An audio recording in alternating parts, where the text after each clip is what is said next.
Ya, a ver. Como no sé si va a venir más gente, entonces ya vamos a comenzar el tiro. Para esta identidad corresponde a la número 3, que es la de teoría de error. ¿Hasta qué parte de teoría de error vieron? Supongo que hasta condicionamiento, ¿no?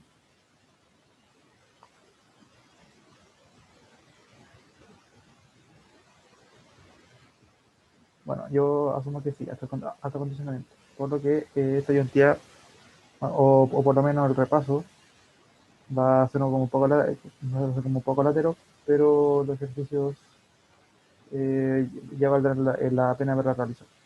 ¿Ya? Como primer objetivo, vamos a repasar contenidos. Como segundo, vamos a ver, vamos a vamos a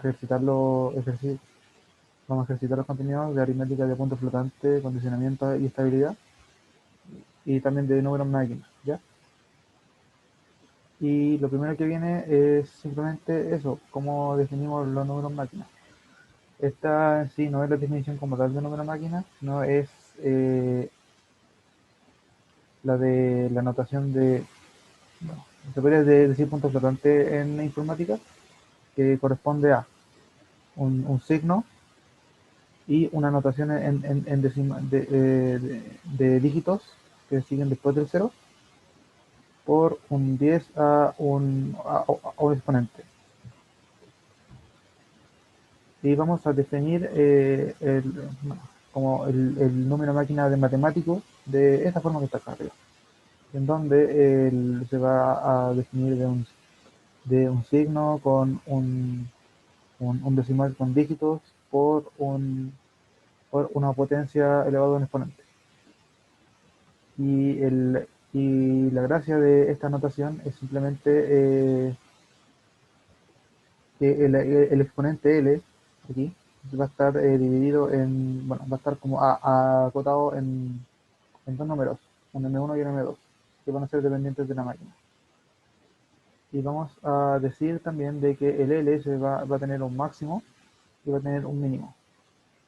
¿Y por qué definimos esto? Es porque si nosotros, bueno, como después lo voy a explicar mejor después, si nosotros el exponente sobrepasa al número máquina, la máquina lo va a interpretar como infinito. Y si, y si, y si bajamos más abajo que el menos M1, entonces el número máquina va a ser aproximado a cero. Y esto, bueno, y la verdad, la forma en la que un número máquina se almacena en el computador va a ser simplemente el signo, los dígitos y el exponente, como había dicho yo, y en la memoria va a estar representado en bits. Esto, a través a través del estándar IEEE 754, en donde eh, el, el signo va a corresponder a cero si es positivo, uno si es negativo, el exponente aquí que son los dígitos que acompañan el 10, y la mantis que son los dígitos del número decimal. Son como los más importantes. El estándar IEEE consiste simplemente en un número de punto flotante que es de precisión simple, o sea, si yo digo que es de precisión simple, me voy a referir a 32 bits, y si es de precisión doble, me voy a referir a 64 bits. El de precisión simple, un bit de los 32 va a corresponder al signo, como ya he dicho, 0 si es positivo, 1 es negativo, 8 bits van a corresponder al exponente y 23 bits van a corresponder a la mantilla. Y ahí está como la anotación. Y la precisión doble, un bit va a corresponder a 0, en una O, pero es un 0, si es positivo, 1 si es negativo, 11 bits de exponente y 52 bits de mantilla. ¿Esto qué quiere decir? Que con precisión doble yo voy a poder extenderme,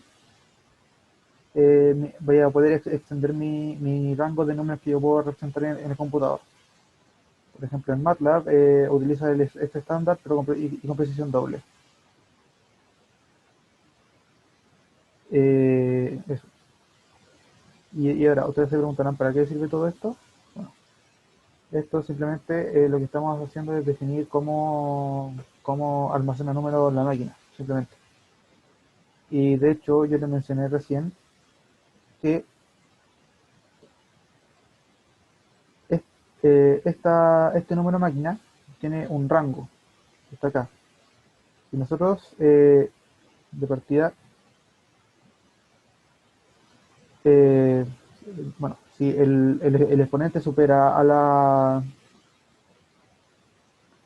Si el número que queremos representar supera del exponente supera a lo representado por la máquina, entonces vamos a inducir a un error que se llama overflow. ¿Ya? Es, eh, es como decir de que si mi k es de que si k es que el número que yo quiero ingresar y l es el representado, y si k es mayor a l, entonces 10 a la k va a ser infinito. Eso es lo que quiere decir. Y en otro caso, que si k es menor a e, si l es como el mínimo número que se puede representar, y k es menor a ese número, entonces 10 a la k va a ser 0, como lo indica aquí. Eso, y ese error se le indica como underflow. ¿Ya? ¿Se entiende hasta acá o no? Lo que para cómo representar números en un computador.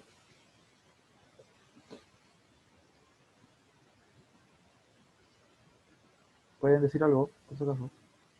O escribir por el chat. Estoy revisando ambos. Ese silencio me indica que no tienen duda. Ya, entonces, lo que vamos a hacer con estos números máquinas, vamos a aproximar números. Vamos a definir como la aproximación de números como una extensión del número que nosotros queremos representar o una cotación. Esto aquí quiere decir de que si nosotros, por ejemplo, nuestra matriz es de 4 dígitos y nosotros tenemos un número que es de 5 dígitos, tenemos que ver una forma de que ese número quede representado en 4 dígitos. ¿Cómo se hace eso? A través de dos formas. Y hay números que tienen infinitos dígitos que nosotros podemos simplemente aproximar. Que podemos aproximar. En este caso, por ejemplo, pi, Euler, raíz de 2 o cualquier otro número de decimal infinito no periódico. Los modos de aproximación son, el primero, el truncamiento, es decir, que si yo tengo un número de 5 dígitos, si yo lo quiero representar en un número de 4 dígitos, por ejemplo, déjame ver si lo puedo, creo que no puedo anotar. El caso es que yo, por ejemplo, si tengo el 3 si yo tengo, por ejemplo, este valor de pi, si yo lo quiero truncar a 4 dígitos, entonces el valor que yo voy a poder tomar de este valor va a ser el 3.1415. Hasta ahí nomás. ¿Ya? Entonces el redondeo, por otro lado, va a ser simplemente aproximar al dígito más cercano. Por ejemplo, en el mismo valor de pi. Si yo quiero, por ejemplo, redondear a 4 dígitos el valor de pi, entonces yo tengo que ver si el dígito que sigue al cuarto es mayor o menor a 5. Si es mayor a 5, entonces al cuarto dígito se le suma 1. Y si es menor a 5, al cuarto dígito no se le hace nada. ¿Ya? ¿Por qué vemos esta definición? Porque lo vamos a ocupar harto. Y debido a que a aproximar el valor de cierta cantidad de dígitos, se va a inducir a un error. Y toda operación que uno hace a través del computador siempre va a generar error. ¿Ya? Entonces, vamos a definir los siguientes términos. El valor absoluto el error absoluto, perdón, se calcula como la resta absoluta entre el redondeo y el valor nominal. Y el error relativo va a ser el error absoluto dividido en el valor nominal. Y es por eso que llevamos al siguiente teorema, que nos dice que si tenemos un número máquina, suponiendo que existen t dígitos en la máquina, Entonces tenemos los siguientes valores. Acá te está diciendo que el error absoluto debe ser menor o igual a 0,5 por día a la n menos t. Y el error relativo va a ser 5 tiene que ser menor o igual a 5 por día a la menos t. Esto indica de que el error o el número de precisión de la máquina epsilon va a estar correspondido al máximo valor relativo que la máquina puede tomar. En este caso va a ser 5 por 10 a la menos t. Y gracias a eso llegamos a la siguiente observación. Si nosotros tenemos de que el error relativo como tal va a estar inducido a un alfa, o sea, a un delta. Si nosotros despejamos el redondeo de x en función de x y de delta, tenemos la siguiente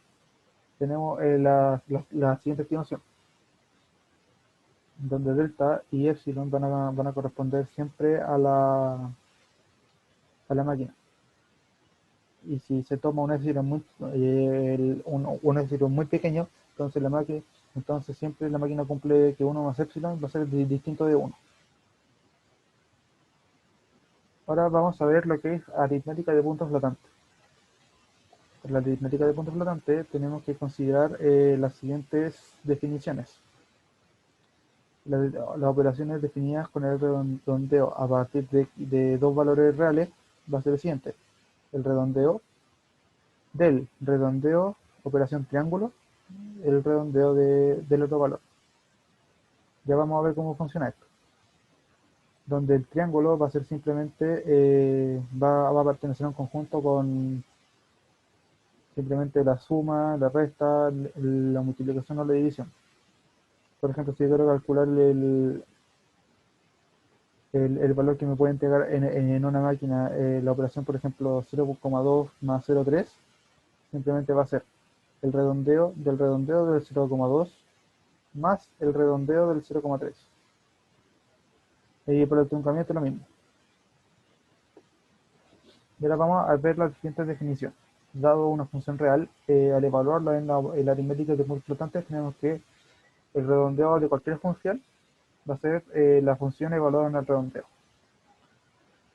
Esto, por ejemplo, si queremos redondear, por ejemplo, la raíz de 0,625, entonces el valor de ese redondeo va a ser la raíz del redondeo de 625. ¿Ya? Ahora también lo vamos a ver con más detalle. Vamos a ver ahora lo que es propagación de errores. Bueno, existen dos tipos de errores fundamentales en la máquina. El primero es un error que tiene que ver con el almacenamiento, y tiene que ver con el condicionamiento que tendría el resultado, eventuales errores en el caso ideal, que se trabaje con aritmética exacta. Y el otro va a ser el de operación, y que tiene que ver con estabilidad. El error de almacenamiento no depende del algoritmo, y el error de operación sí. Esto que quiere decir de que si los errores del algoritmo se van cada vez van siendo más grandes, entonces nosotros tenemos algo, estamos en presencia del error de operación. Si el error se mantiene nomás a través con aritmética exacta durante toda la operación y el algoritmo no es responsable, entonces estamos en caso de error de almacenamiento. Vamos a ver lo que ahora es condicionamiento. Vamos a decir que un problema está mal condicionado si pequeños cambios en los datos conllevan a grandes cambios en la respuesta. Es como si yo tuviera un sistema de ecuaciones en donde los vectores b que yo voy variando, si yo por ejemplo voy resolviendo un sistema de ecuaciones con una misma matriz, y, y yo tengo dos vectores que no son tan distintos entre sí, pero al resolver ambos sistemas me provocan resultados muy distintos, entonces quiere decir que el problema está mal condicionado. Y hay otra cosa que es importante del condicionamiento, que es el factor de condicionamiento. dado una función f que tenga n variables, eh, entonces el factor de condicionamiento va a estar dado por la variable, por la derivada de la función con respecto a la variable, dividido en simplemente la función como tal. Esto se va a preguntar mucho. Bueno, cuando eran clases presenciales esto se preguntaba harto. ¿Ya? Entonces, ¿alguna duda antes de partir?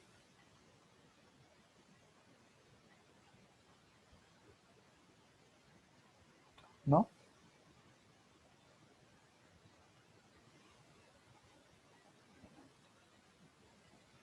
¿Aló? ¿Se escucha? ¿Aló? ¿Aló?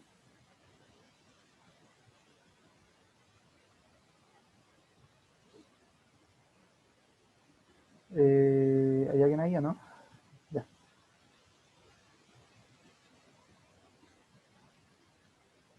Bueno, ya. Sí, ¿se entendió la materia, más o menos? ¿O algo? Sí, sí. O sea que me falta esa clase, pero con lo que dijiste tú igual, sí se entendió. No. Ya. Sí, que fue un resumen de como 12, de como más de dos clases en una sola. Por eso. Esta materia es como media la tela. Mm. Entonces, como primer ejercicio es que el típico, que se pregunta casi todos los años, supongamos que la Tierra es una esfera de radio r igual a 6.370 kilómetros. Usando aritmética de puntos flotantes de 4 dígitos, hay que calcular el área de la Tierra. Y usando la misma fórmula y precisión, eh, hay que calcular la diferencia de área si el radio es aumentado en 1 kilómetro. Como yo sé de que no deben cachar cómo se hace, yo les voy a decir aquí que yo voy a usar texto aquí, no es necesario dibujar ni nada. Entonces, ¿cuál es el área de una esfera?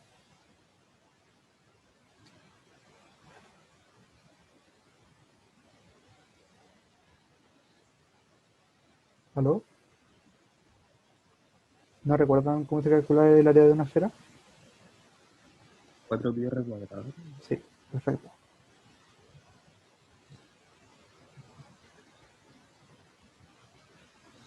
Ya. El radio en este caso era 6.370. Hay una cosa que no le expliqué en el repaso, pero ¿cómo yo calculo el redondeo de R? ¿Cómo se calcula?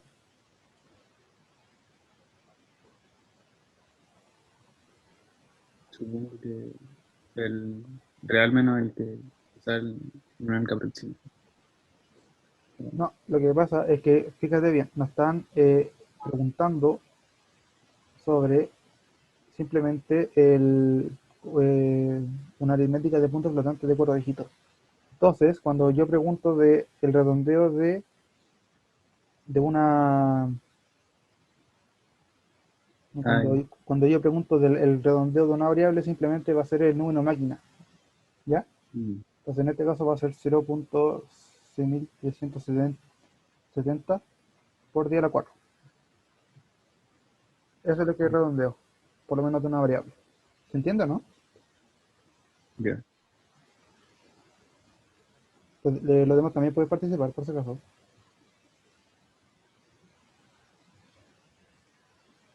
Ya, entonces, ¿cómo ustedes aplicarían un algoritmo en Python, por ejemplo, para calcular el área teniendo un puro dato? ¿Cómo lo harían?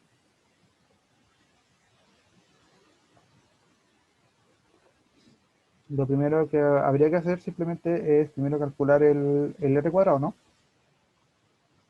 ¿No? Aquí hay que ir desglosando. En segundo lugar, habría que calcular pi por r cuadrado, ¿no? Y en tercer lugar, habría que calcular 4 por pi por r cuadrado. Entonces, ya teniendo este pequeño algoritmo que está aquí, lo que hay que hacer ahora es simplemente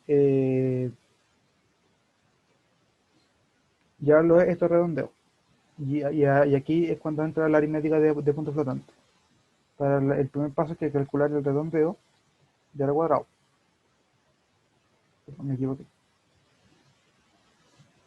¿Y eso cómo se calcula?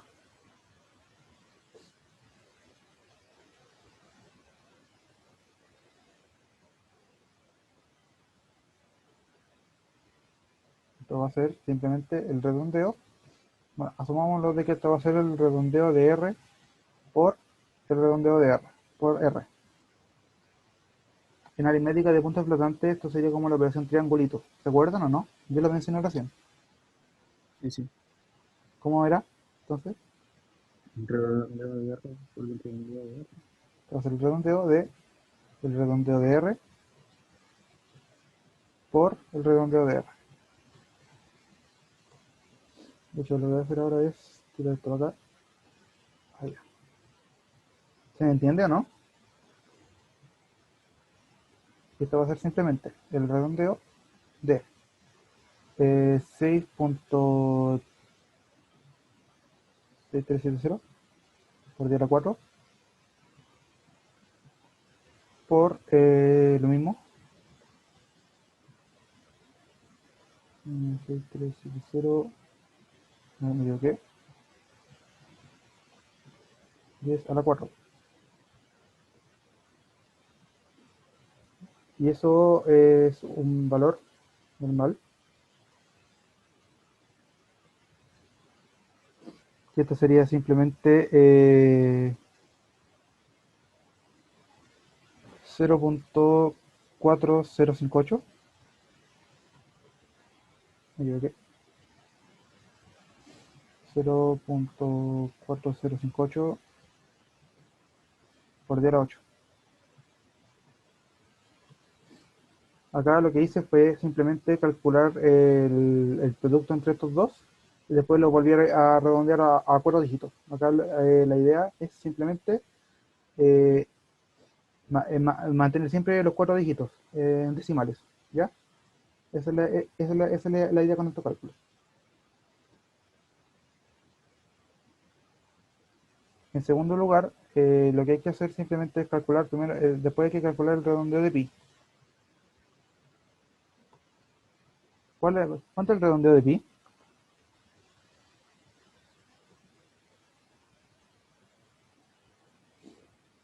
A 4 dígitos.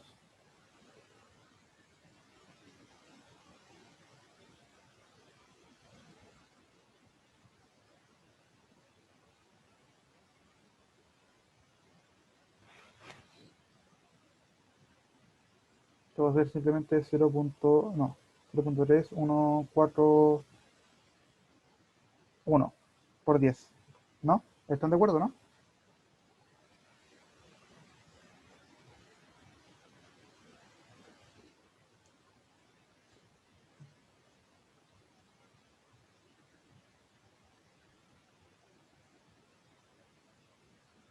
¿Están de acuerdo? ¿Alguien?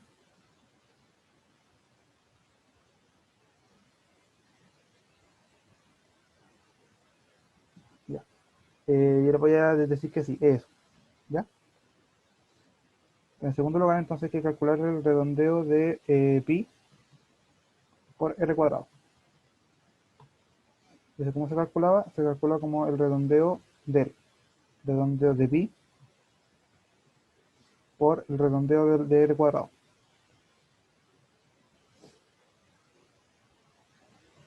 Ahora quiero que presten atención en esto. El redondeo de r cuadrado ya lo calculamos. ¿Cuánto da eso? Da esto. 0.458 por 10 a la 8. ¿Ya?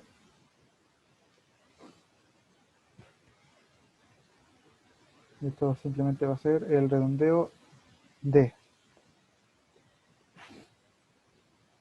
0.3 141 por 10 por el 0.4058 por 10 a la 8. Y esto va a dar simplemente 1.1, no, 0.1276 por 10 a la 9.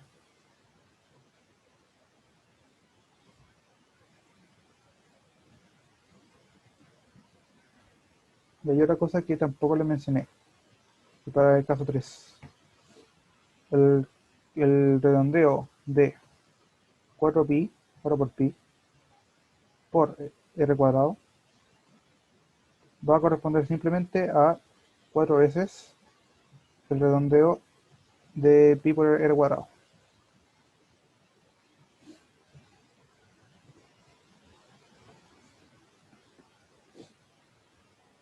Y esto va a ser simplemente 510,6 kilómetros cuadrados.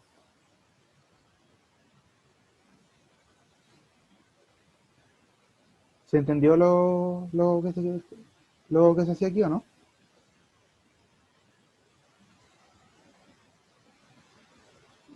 Sí, sí, se entendió.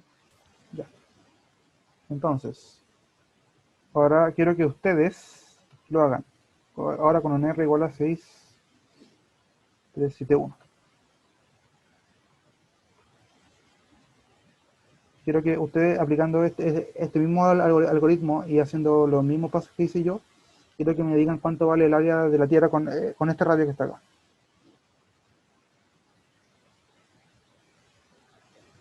Les voy a dar unos 10 minutos.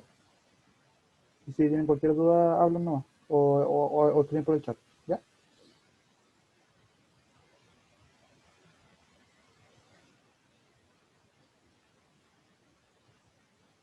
Así que comiencen nomás. Y si pueden ocupar el radio de pi, aquí, lo que yo puse aquí arriba. Sí, sí, sí pueden ocupar esto.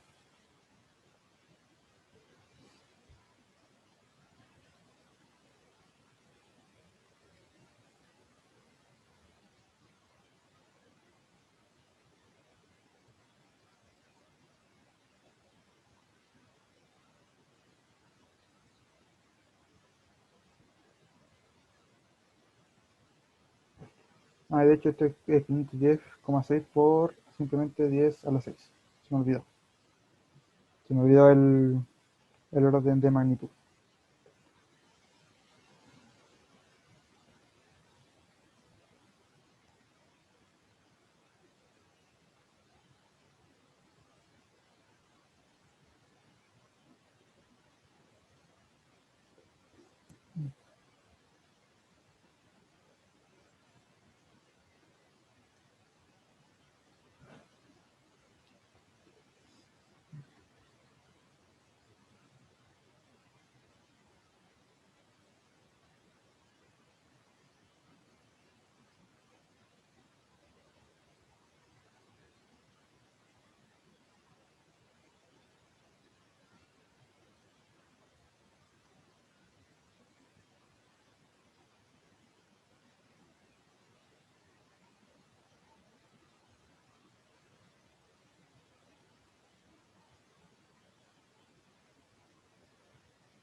Y me equivoqué una cosita que es 23,4. Ahí está.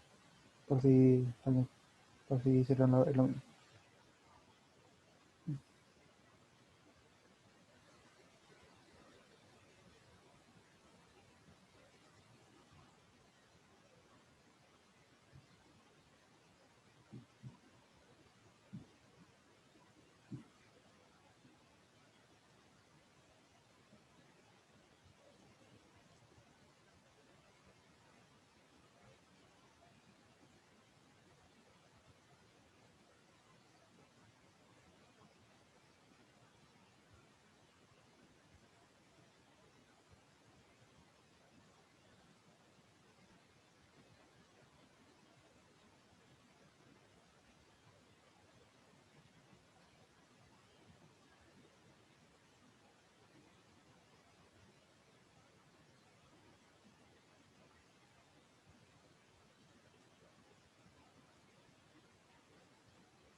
¿Ya lo pudieron hacer o no? ¿O les falta?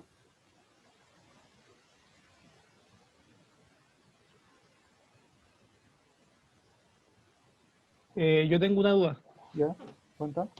Lo que había que hacer el mismo procedimiento, solamente con el radio de Sí. 6371. Sí, es el mismo cálculo acá. Vale, vale.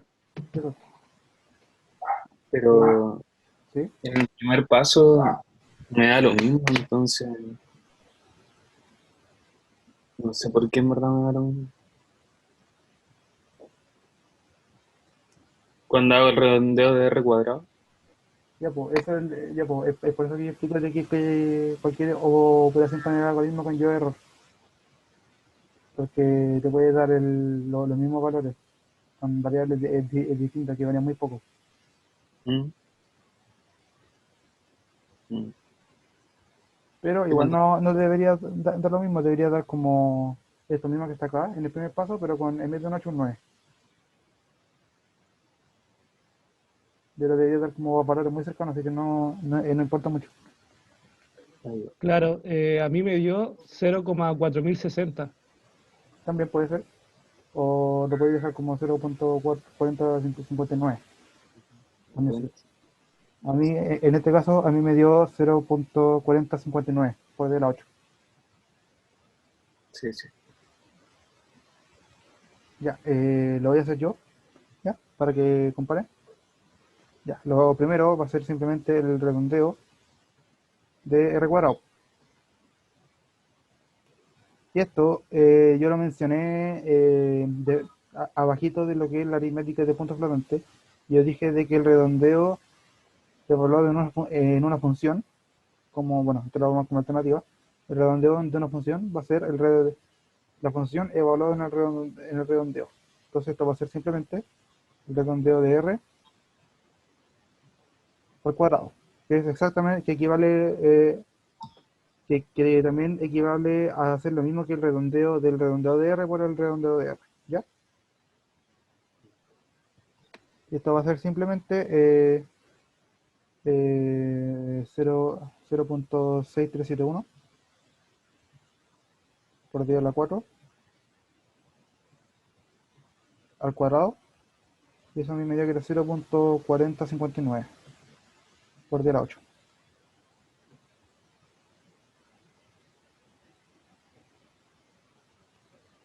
En segundo lugar, vamos a tener que hacer el mismo redondeo de pi.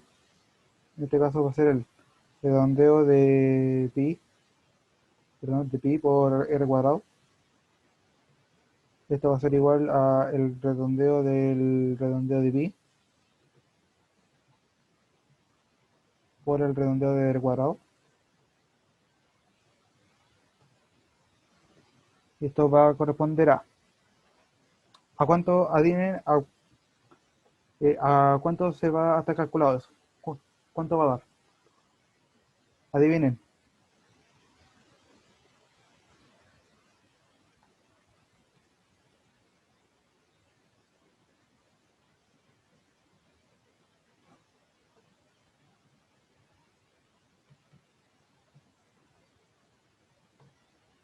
Es por eso que no importa lo que le haya dado diferencia, porque probablemente al hacer esto le dé ese valor igual que arriba. ¿Se entendió lo que pasa aquí o no? Sí, sí. Y por último, el 3 va a ser simplemente el redondeo de 4 pi r cuadrado. Y por r cuadrado, esto va a ser simplemente 4 veces por el redondeo de pi por r cuadrado. Esto va a ser igual a 510,4, perdón, 4 por 10 a la 6.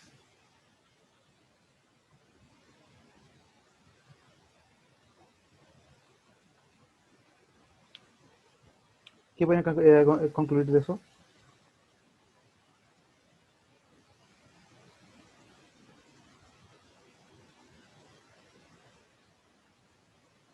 Que no es muy sensible Que no hay error la- de área.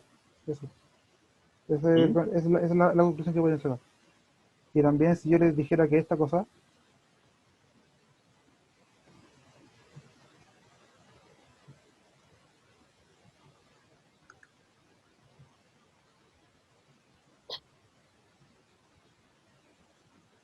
¿de qué podrían concluir si les diera ese dato?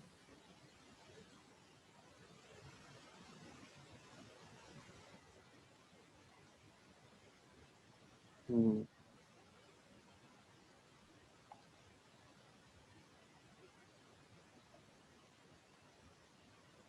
Que el algoritmo que nosotros ocupamos es una muy buena aproximación, simplemente, para el área real, pero no es precisa. ¿Se mm. entiende, no? Sí, sí.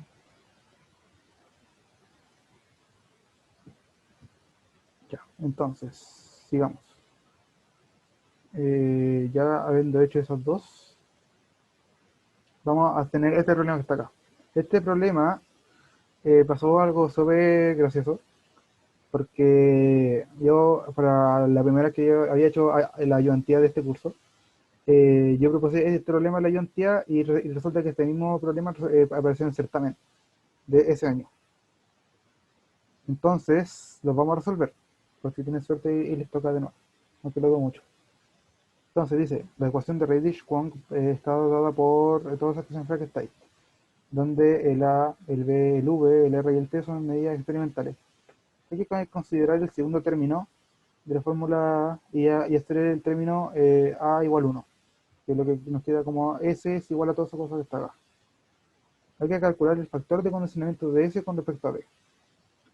Y después hay que considerar el algoritmo que sale aquí, el O1, el O2, el O3, el O4, el O5 y el O6, perdón, hasta los 5, y hay que calcular el delta S, que se calcula como el S asterisco menos S.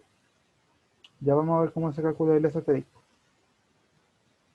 donde S es el resultado exacto y el S asterisco es el resultado obtenido con el algoritmo, cuya máquina de precisión es epsilon. Ya, entonces, lo primero que hay que hacer aquí es simplemente borrar y después eh, quiero que recuerden el factor de condicionamiento. Esta es una fórmula que se la tienen que aprender. Recuerdan, va a ser la variable por la derivada de la función con respecto a la variable y eso dividido la función. Entonces, para este problema, para S de B, ¿qué deberían calcular primero? ¿Por dónde deberían atacar el problema?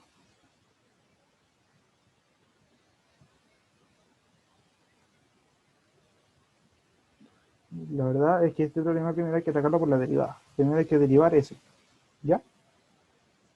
En este caso hay que aplicar simplemente lo que ustedes conocen de matemática 1, que son las derivadas. En este caso, yo tengo que S va a ser simplemente 1 dividido en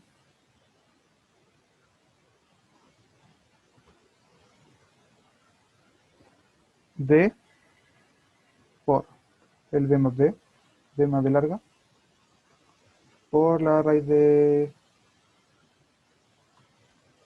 T. Y hay una cosita que quiero hacer antes que es encerrar todo acá abajo, para que todo esté como denominador. Entonces, el S' va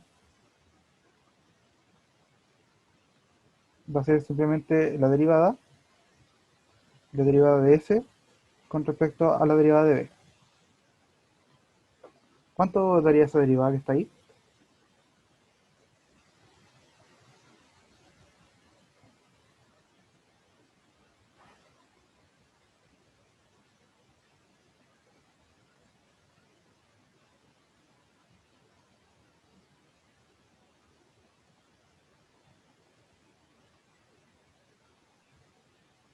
Acá yo voy a hacer un poco de trampa y yo voy a estar abriendo un programa para que vean. Mm. Lo mismo pero al cuadrado. Parecido.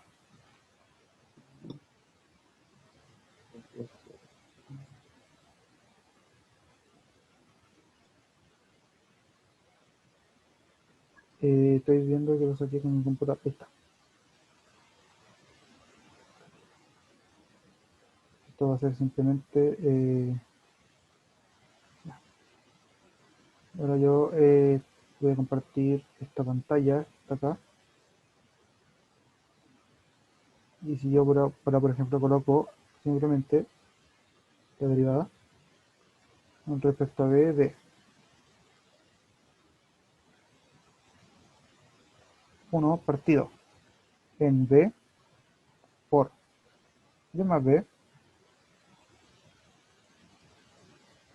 por lo que es la raíz de t, que es nuestra expresión de valor. Entonces por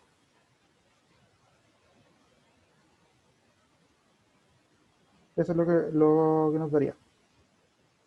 Va a ser menos 1 dividido en simplemente el b más b al cuadrado por otra cosa que son constantes.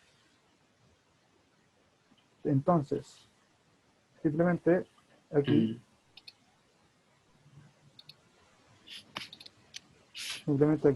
ustedes lo que tienen que hacer es simplemente, cuando ustedes van a derivar esto a mano, lo que ustedes simplemente tienen que hacer es sacar los que son constantes afuera de la derivada. Entonces esto va a ser esto va a ser 1 dividido en b por la raíz de t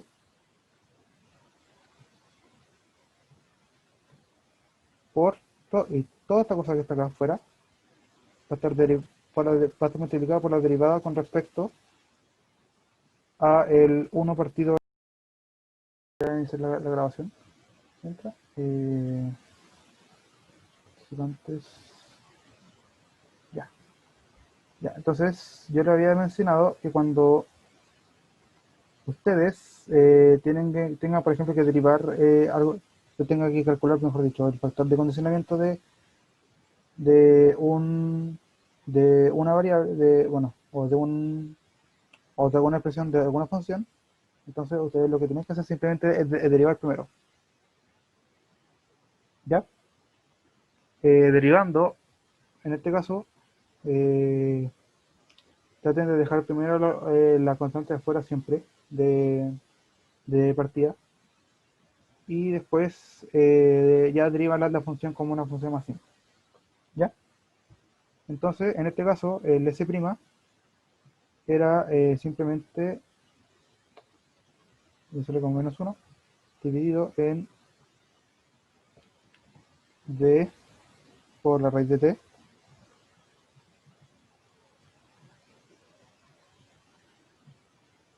por simplemente lo que va a corresponder a el b más b al cuadrado.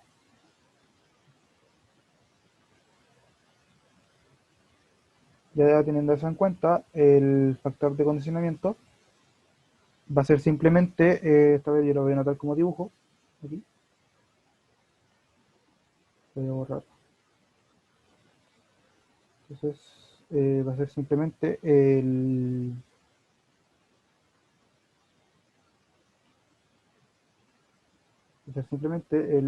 1, perdón, y ahora sí. Va a ser simplemente el factor de condicionamiento CB, va a venir dado por el valor por la derivada, que va a ser menos 1, dividido en todo eso que está acá, el b más la raíz de t por el b más b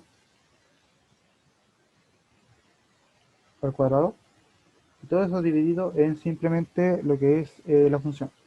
Entonces eso va a ser 1 dividido en b raíz de t por b más b.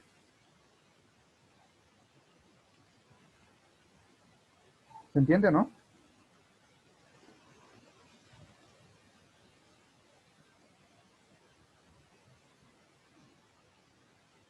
¿Aló? Sí, sí. Ya. Entonces, aquí lo que vamos a hacer primero va a ser cancelar estos términos que están acá. Y vamos a cancelar este exponente que está acá con la presión que está acá. Por lo que nos quedaría que el factor de condicionamiento CB va a corresponder simplemente a menos b dividido en b más b. Y ahí estaría resuelto el problema. ¿Se entiende, no?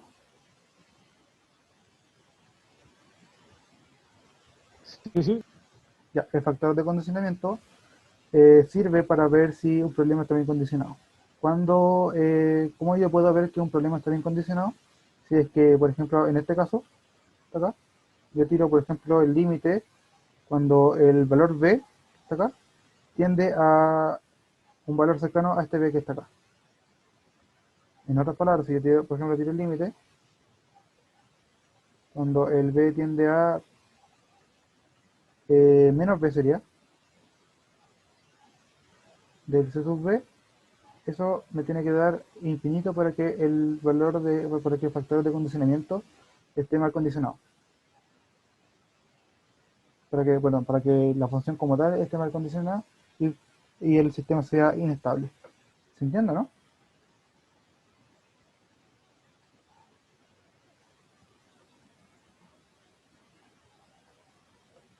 Ojalá que sí. Ya, a ver. Pero siempre hay que tirar el límite de eso. Sí, Onda hay como... que tirar el límite como a la... Bueno, esto es algo que casi nunca se tiene, pero hay que tirar el límite cuando haya indeterminación. Cuando se vea alguna indeterminación, hay que ver qué pasa con esa indeterminación al límite. ¿Se entiende, no? Ya, ya. Sí, por eso, aquí sería el límite, por ejemplo, de menos b partido en b más b, b corta más b larga, Sí, sí. y hay que ver qué pasa ahí. ¿Ya? Ya. Entonces, lo que voy a hacer ahora es simplemente compartir lo que sería esto que está acá. Ya hicimos el primero. Ahora falta calcular el segundo. Dice que considerar el siguiente algoritmo y hay que calcular el delta S. ¿Ya? Lo primero lo que hay que hacer es hacer algo muy parecido a lo que se hizo en el ejercicio pasado, en el cual hay que proponer un algoritmo. En este caso voy a ponerle el 1 como que el 1 va a ser simplemente va a ser la raíz de t.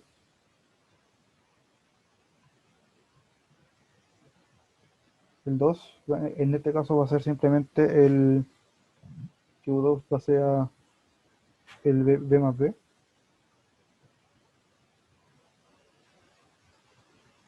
El 3 en este caso va a ser que el U3 sea al producto entre 1 por 2. El U4, el 4, y lo que voy a hacer es tomar al B por U3 simplemente. Y ahí como último paso voy a decir que el U5 va a ser simplemente 1 dividido en U4 para calcular ese. ¿Ya?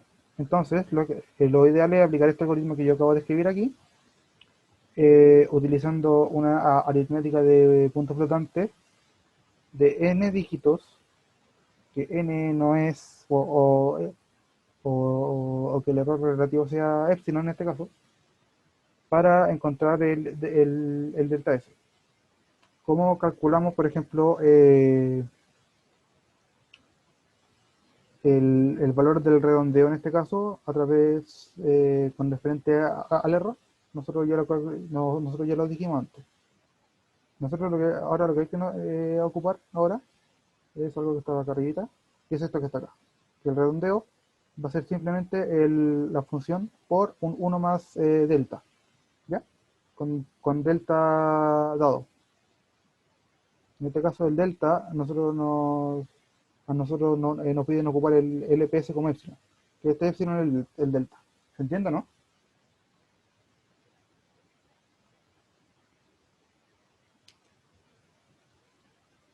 Ya, ojalá. Entonces, para avanzar rápido,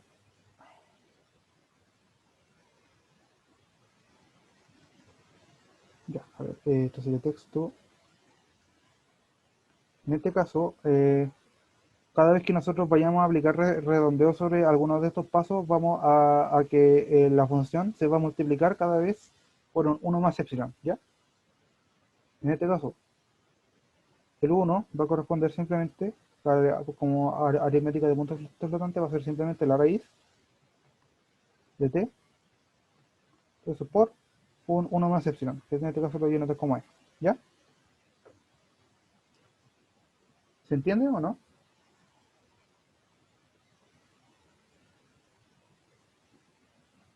Sí, sí. Para el segundo paso, lo mismo, va a ser simplemente la suma multiplicada por también por el 1 más epsilon, o el 1 más e, en este caso.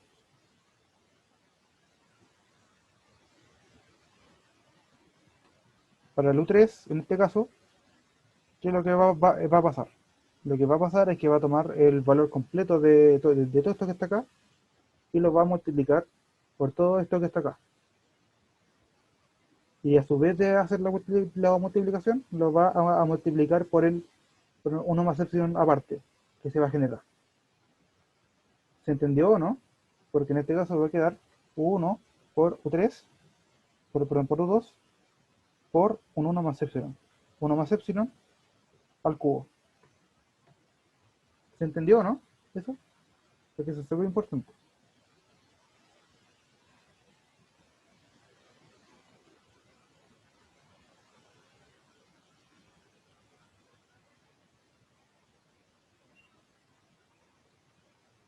¿Se entendió? ¿Aló? Sí se entiende. Ya. Sí se entiende. U4 va a pasar lo mismo. Va a multiplicar el B, un B, y lo va a simplemente a multiplicar por toda esta expresión que está acá.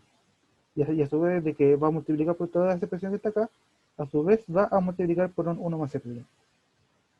En este caso entonces va a ser el B por U3 por un 1 más epsilon al cubo, y todo eso por un 1 más epsilon. Y esto va a ser simplemente entonces simplemente B por U3 por un 1 más epsilon a la 4. Ya. Y lo mismo va a pasar con el quinto paso. El U5 va a ser simplemente eh, va a ser el recíproco de de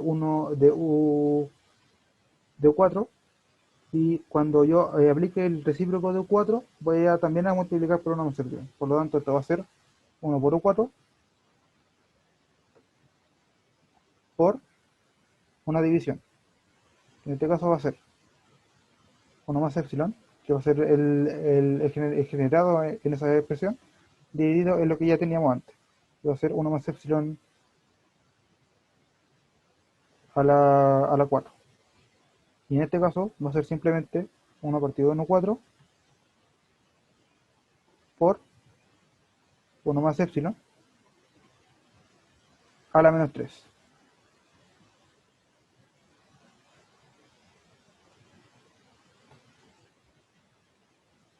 ¿Ya? Entonces, ya teniendo eso en cuenta, esto lo vamos a tomar como... no, me equivoqué. No W.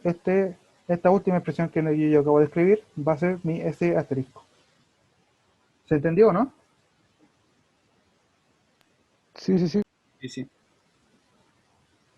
Entonces, el delta S, no sé cómo DS, va a ser simplemente el S asterisco menos S. Que no sé si se dieron cuenta, el S asterisco va a ser simplemente el S multiplicado por 1 más epsilon.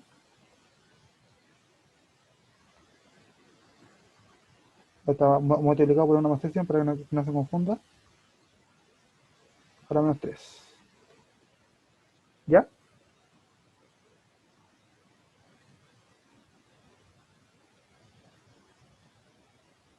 Y entonces, si yo sigo despejando esto, me va a quedar eh, S por lo que sería, lo voy a anotar como asterisco aparte, separado, por el uno dividido en uno más epsilon al cubo, para que sea más sencillo verlo. Todo eso menos uno. ¿Estamos listos con eso? ¿Ustedes qué opinan?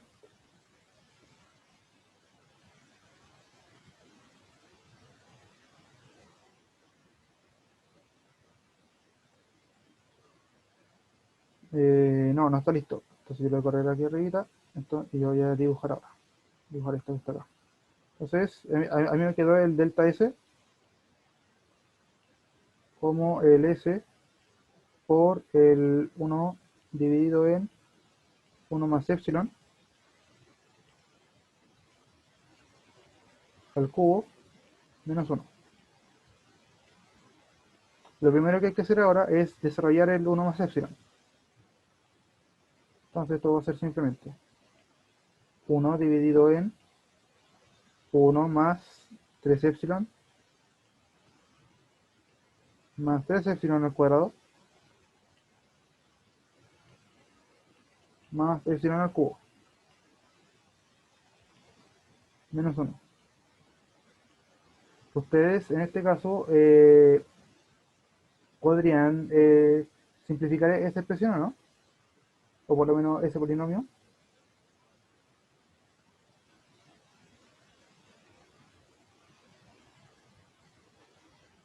¿Saben cómo?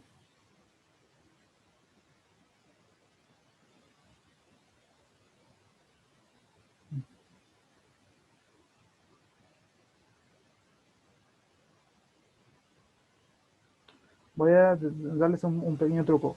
El truco es que el límite, en este caso, cuando k es mayor a 1 de epsilon a la k, va a ser 0.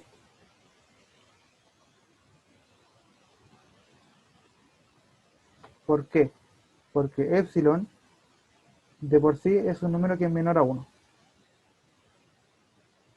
Si yo elevo este número, por ejemplo, al cuadrado o al cubo o a la cuarto, este número cada vez se va haciendo cada vez más chico, ya hasta casi ser 0. ¿Se entiende, no?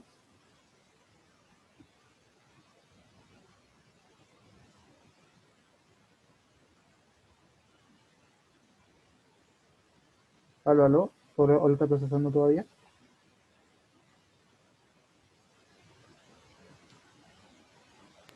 Sí se entiende. Ya. Entonces, en este caso, lo que vamos a hacer es que cualquier epsilon que esté elevado a un número que sea mayor a 1, lo vamos a tomar como 0. Por lo que este número se va a ir a 0 y este también.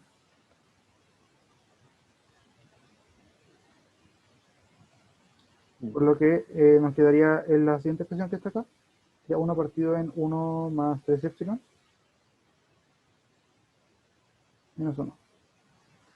Y si yo dejo todo esto como una fracción, como en una fracción, voy a borrar un poquito, ¿no? Ahí arriba.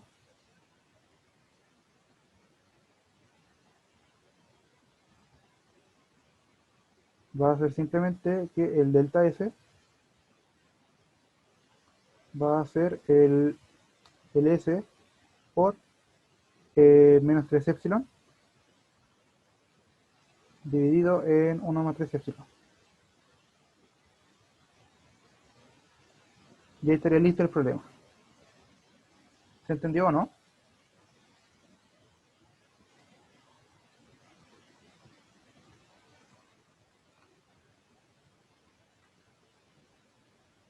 Bueno, ahora como ya son como las 6:30, lo que voy a hacer ahora es que iba a hacer este ejercicio que está acá, pero no voy a alcanzar, porque quiero, necesito tiempo para explicarles MATLAB mejor, ¿ya? Entonces, vamos a crear un programa en MATLAB que crea una matriz P diagonal en donde cada uno de los elementos de la diagonal sea la suma entre la fila y la columna. ¿Ya? Vamos a tratar de hacer una matriz cuadrada. Y se cayeron dos personas, se fueron dos, no importa.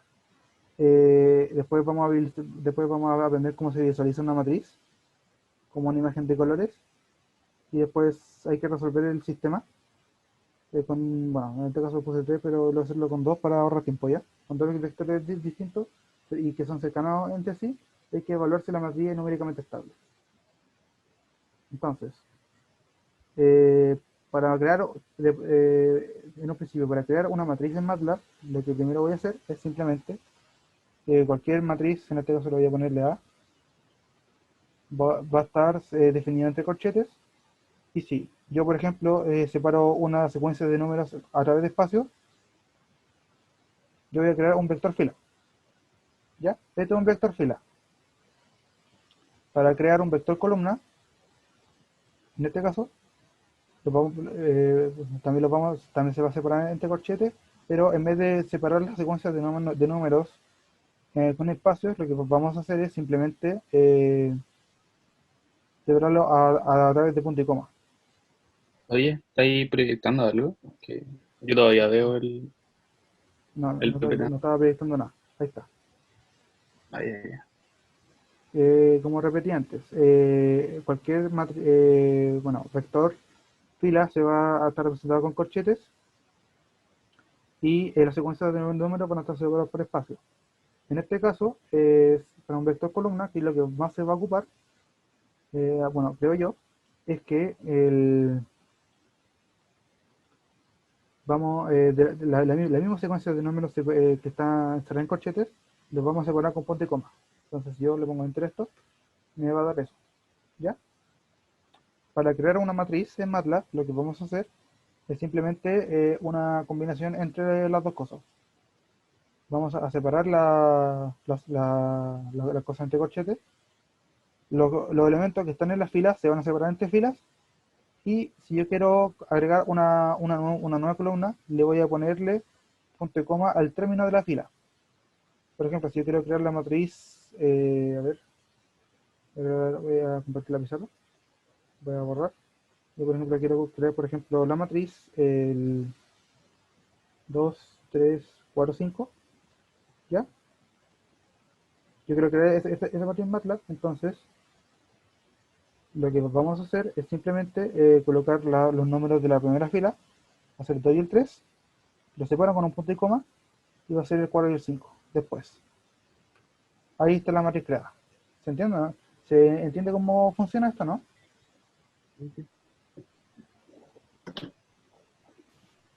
Ya, MATLAB tiene funcionalidades muy bonitas. Por ejemplo, para la matriz C, yo puedo añadirle elementos a la fila. Por ejemplo, yo puedo decir que el elemento 3,3 va a ser simplemente el 2.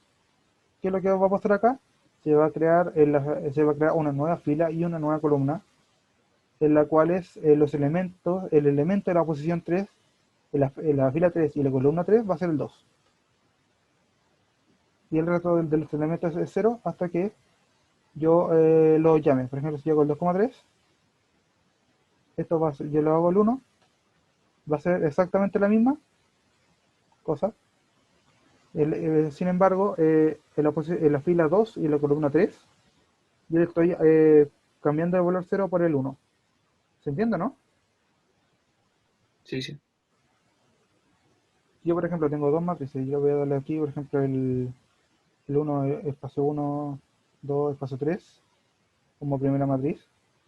Y yo tengo la siguiente matriz también que va a ser el 2 3 1 1.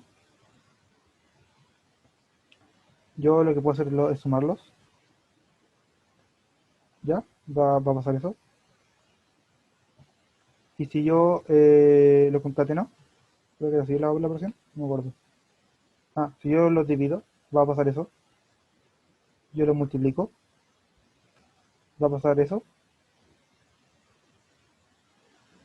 Y si yo, por ejemplo, los quiero... que no me acuerdo cómo era. No importa. El caso es que se pueden concatenar funciones, matrices, se puede hacer de casi todo en MATLAB. ¿Ya? Entonces, ¿por qué le explico esto? Porque simplemente lo que vamos a nosotros a hacer es simplemente crear una matriz. eh, P diagonal significa que va a ser una matriz con n elementos en su diagonal. O sea, va a ser una matriz de P cruz P. Y una última cosa que les quiero mencionar es que existe, en este caso, la matriz vacía. ¿Ya? Existe. Y si yo le hago el A de 1, 1, igual a 1, por ejemplo, se va a reemplazar. También quiero explicarles de que, tengo C, ahí está. Si yo le hago el C', en este caso, si hago la comilla simple, me va a devolver la respuesta. Y una cosa bien interesante, en este caso yo tengo el 2, 3, 4, 5, que era de mi matriz fila, de la comilla.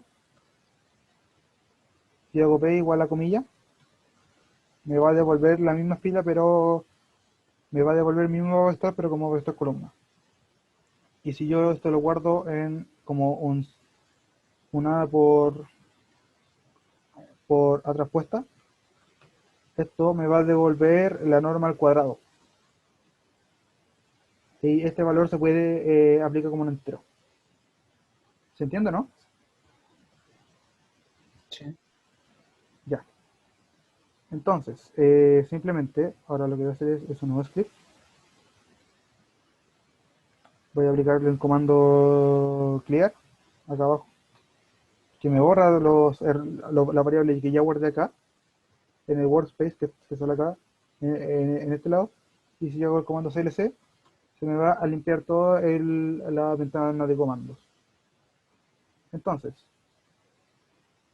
en este caso que está acá, lo que vamos a hacer ahora nosotros, que creo que no es esto, voy a hacerle un nuevo script, lo voy a eliminar, ahí está. Entonces, lo que vamos a hacer ahora es cómo crear una matriz P diagonal. En este caso vamos a crear una matriz de 200 por 200, de 200 filas y 200 columnas. ¿Ya? Entonces, ¿cómo lo hacemos? Vamos a usar también lo que es la secuencia for.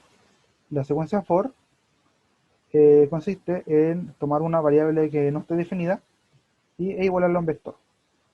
Ah, por cierto, un vector también se puede, por ejemplo, yo hago A, igual a, por ejemplo, desde el 1 hasta el 10, a través de la anotación de puntos, me va a crear un vector fila de 10 elementos. Yo, por ejemplo, hago que A vaya desde 0 y que le ponga un número entre medio, por ejemplo, 0,5, y que termine en 10, me va a devolver un vector fila en la cual va a partir del 0. Otro. La distancia entre el primer elemento y el segundo elemento es de 0,5, o sea que el segundo elemento va a ser 0,5, el tercer elemento va a ser 1, y va a terminar en el 10. Ya. ¿Lo ven? Dice, columna 1, de 0,5, 1, 1,5, 2, 2,5, 3, 3,5. Y lo que hace la sentencia for es recorrer esto. ¿Ya? Entonces yo voy a hacer clear, clc. Entonces la sentencia for va a ser esto. Para cualquier i que vaya desde el 1 hasta p, ¿ya? Sí. Y vamos a tomar un j también, que va a ir desde el 1 hasta el p también, como un p de 200. Vamos a decir que si el i es igual a j. Ah, y cierto, se me olvidó declarar algo. Podemos crear también una matriz vacía. Si el i es igual a j, voy a decir que el a de ij, del i, j, sea igual a i más j.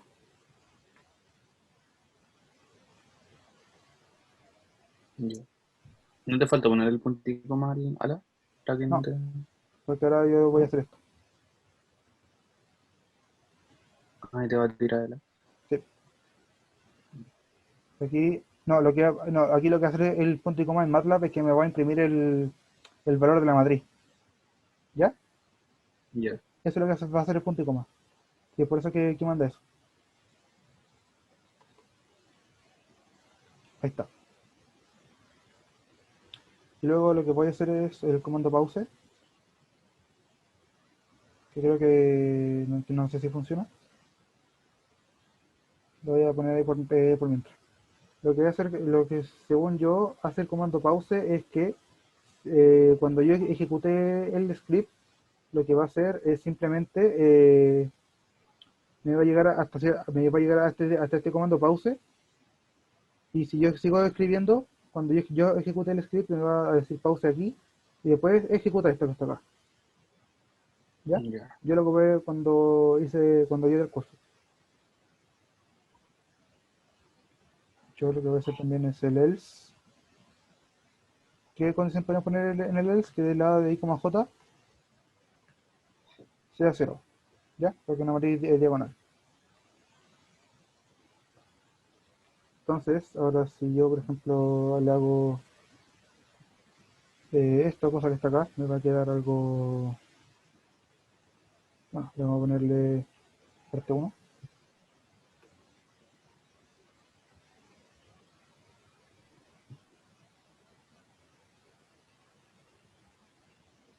Es que no hay print del ancla. Sí, lo que pasa es que para imprimir una matriz tan grande, lo que hay que hacer es hacer el display. No, hay que hacer image de A, en este caso.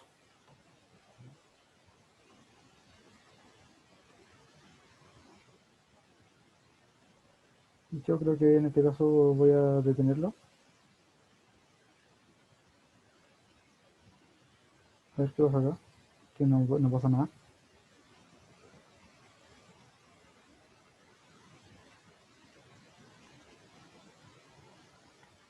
Escape.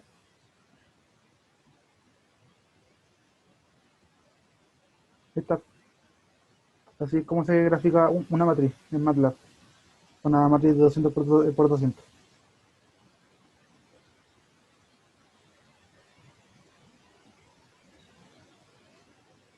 ¿Se entiende o no? ¿Se vio? ¿O no se ve la figura? O sea, no, no se ve, pero Ah, y ahora, ahí sí, ahí sí. ¿lo ven? Con el image de A empieza a pasar esto, que en Mm, donde todos los elementos que están en esa línea que está ahí, va a ser simplemente un valor en la matriz. dale, dale. Y por segundo lugar, voy a cerrar. Lo que voy a hacer ahora es añadir otro script y hacer lo mismo. Por ejemplo, si yo tengo el A como esta cosa que está acá, no era así, era así. Voy a hacerlo así, 2.000, 3.0000, era así, 2.00001, 3.000. Yo tengo esa matriz que está acá. Yo, por ejemplo, quiero tomar como un B1 simplemente el siguiente vector.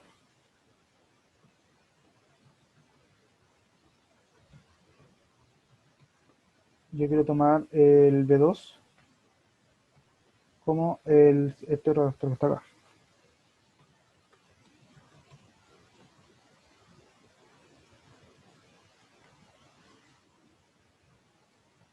¿Qué debería pasar? El S1 como la inversa de A por simplemente el B1,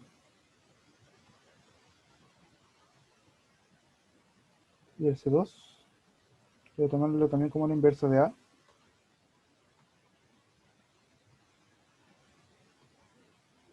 por el B2. Ya, aquí, ¿qué debería pasar? Voy a poner como punto y coma para que no me nos muestre las variables. Entonces, si yo lo hago así, me van a pintar estas dos variables. Ya, esta función INV corresponde a sacar la inversa de una matriz. Si yo, por ejemplo, quiero sacar la diagonal de una matriz, por ejemplo, si quiero sacar, por ejemplo, yo tengo esta matriz que está acá,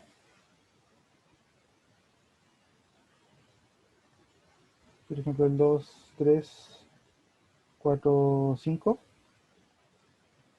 Pero si yo tengo esa matriz, yo quiero sacarle la inversa de A, tengo que hacerle así, me va a devolver la inversa exacta. Si yo quiero, por ejemplo, si yo quiero sacar que solamente me muestre los elementos de la diagonal, si yo tengo que hacer la diagonal de A,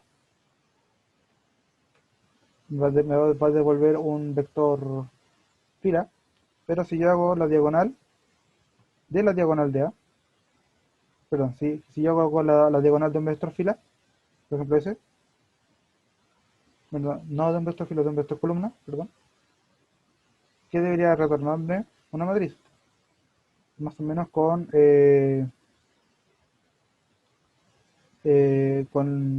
los otros dos elementos que no son de la diagonal en ceros, pero con el vector columna como tal, como los elementos de una diagonal. Entonces yo hago la diagonal de A, me va a devolver simplemente los elementos de la diagonal de la matriz como una matriz. ¿Se entiende, no? Sí, sí. Entonces si hago LC, entonces ahora yo lo ejecuto.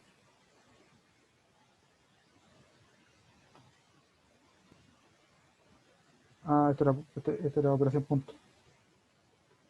Sí, ahí está. Ya. Mm.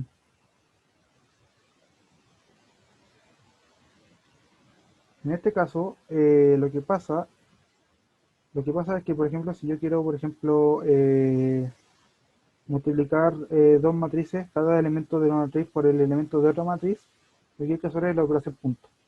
La operación punto asterisco, la operación punto suma, la operación punto división, así.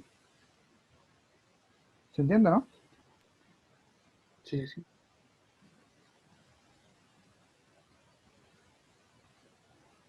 De hecho, no me da una matriz, pero un vector fila. Pero bueno, pero un vector columna aquí.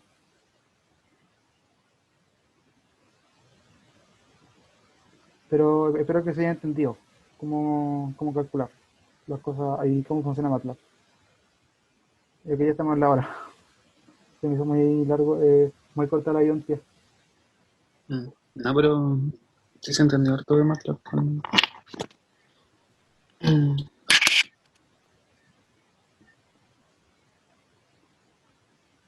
Ah, pero ¿qué pasa si yo hago esto? Hasta acá, como un vector así. Yo creo que este es el problema.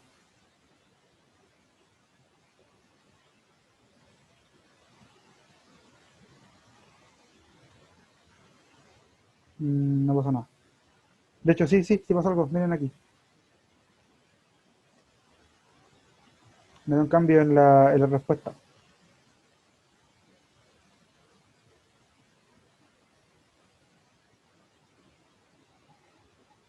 Y si hago eso ahí. Ahí está.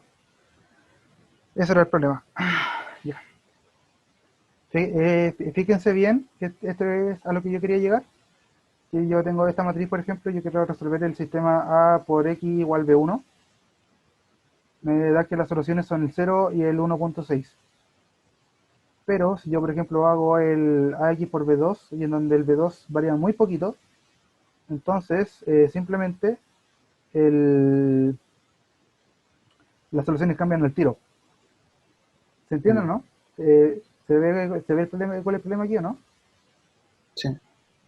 Si yo, por ejemplo, si yo hago B3, como lo mismo, en este caso 1, 2 puntos,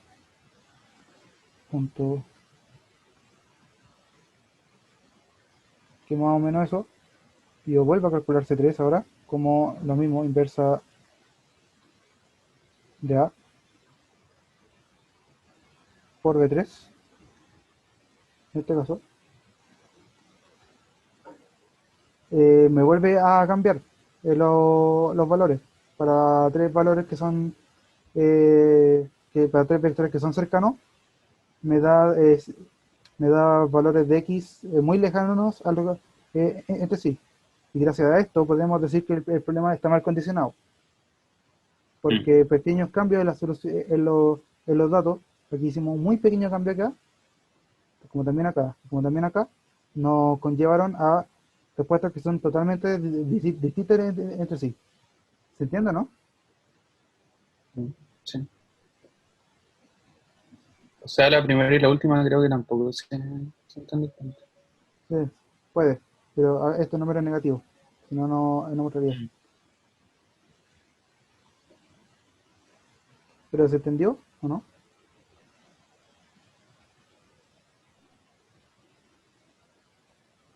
A eso es lo que nos referimos con condicionamiento. Bueno, Ya. ya tomando eso en cuenta, voy a dejar la ayudantía hasta acá. Yo cacho que la próxima ayudantía sí termine de hacer el ejercicio que no pude hacer, que es con matrices. Y a su vez, también, bueno, aparte de que si quieren intentarlo, háganlo. Yo voy a estar respondiendo dudas por correo, como siempre. Y eso, espero que les haya gustado esta ayudantía y sería. Nos Ya. vemos el próximo lunes. Ya que ya estamos en la Ya. hora, por eso. Gracias. Gracias. Sí, eso, chao, cuídense. Chau, chau.